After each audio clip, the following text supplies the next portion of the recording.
नमस्कार फ्रेंड्स, जय जगन्नाथ।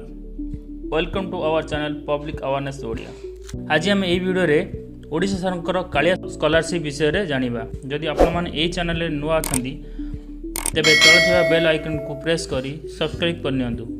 तेबे आमे अपलोड करथवा नुआ नुआ वीडियो सब आपण मानकु नोटिफिकेशन रे सर्वप्रथम आसी जिवो एवं आपण माने एहाकू देखि परिबे एवं नुआ नुआ इन्फॉर्मेशन पाई परिबे। सर्वप्रथम हमकु गूगल ओडिशा स्कॉलरशिप बोली क्लिक कला परे eighty state scholarship portal government of Odisha पळे आसीबो।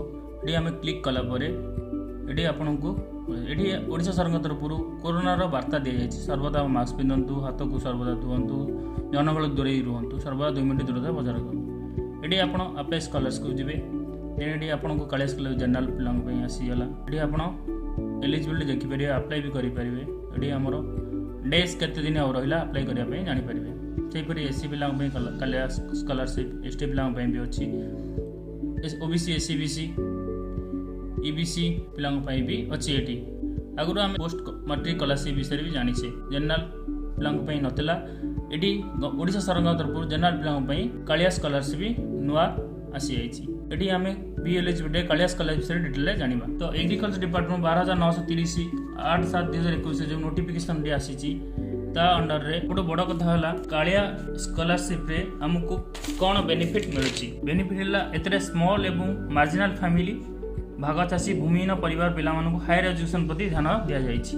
जे माने एई स्कॉलरशिप पे अप्लाई करिवे सेमानको फैमिली कालिया हिताधिकर अंतर्भुक्त होइतबा निहाती दरकार। जो पिला हायर एजुकेशन करछन्ती एमबीबीएस बी फार्मा बीएससी सेही माने आईटीआई हो डिप्लोमा हो कोर्स डी फार्मा हो यही माने अप्लाई करि परिबे।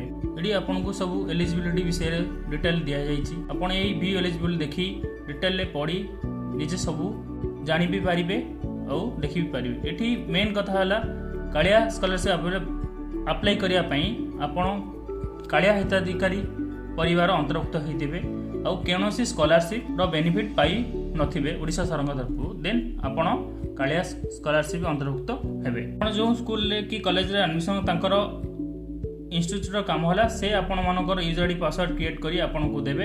देन आपणकर तरफ करि पारे, आपण निजे भी करि परिबे। एडी आपण जाई निजर स्टेटस चेक करि पारे, रजिस्ट्रेशन करि परिबे, केते दिन एटी रहिला चेक एलिजिबल भी करि परिबे, स्टूडेंट पोर्टल स्कॉलरशिप भी देखि परिबे। एडी अप्लाई स्कॉलरशिप को जाई अप्लाई करि परिबे। आपण आधार कार्ड देबे, आपणको पासवर्ड क्रिएट करिवे, साइन इन करी आपण स्कॉलरशिप अप्लाई करि परिबे। कि आपण व्यू एलिजिबिलिटी देखि परिबे। आपणको डॉक्यूमेंट्स आधार कार्ड मैंडेटरी, इनकम सर्टिफिकेट दरकार, कास्ट सर्टिफिकेट दरकार, रेसिडेंट सर्टिफिकेट दरकार, पासबुक और बैंक अकाउंट डिटेल्स दरकार, पासपोर्ट साइज फोटोग्राफ दरकार, राशन कार्ड दरकार, beneficiary ID and parent guardian और कालिया बेनिफिशियरी आईडी दरकार, मैट्रिकुलेशन सर्टिफिकेट दरकार, मार्कशीट ऑफ लास्ट एग्जाम दरकार।